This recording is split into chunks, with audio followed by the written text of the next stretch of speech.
there's an aspect of Montessori I feel that we kind of overlook.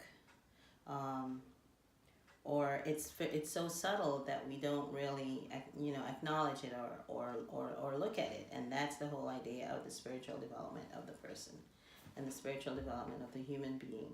And one of the reasons why Maria Montessori even developed this method was to sort of ensure that that was happening.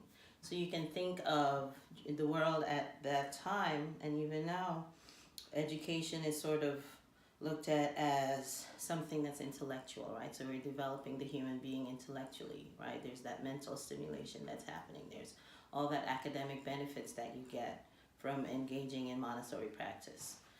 But if you want to really look at the essence of Montessori, you really have to think about Montessori education being the education of the heart. So it's not just the mind, right? Maria Montessori made the point, there were a lot of very intellectual and smart people in the world, running the world, making decisions, but the world is still a hot mess. This was more than 100 years ago, right? She's talking about this. There was World War I, there was World War II, we've had all these things and all these really intellectual people running the world.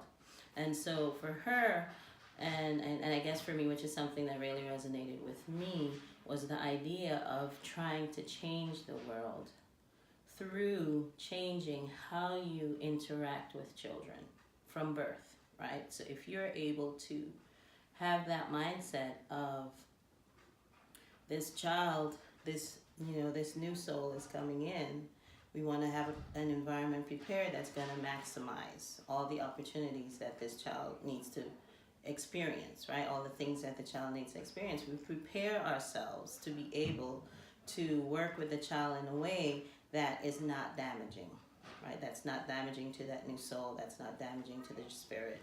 And how we approach education, how we teach them, makes the difference in terms of making it an education of the heart rather than an education of just the mind. Right? So when you have the heart and the mind working in concert, then with the hands, you can do great things, which is really what we want to see as the ultimate outcome, the ultimate goal of Montessori education, at least for me.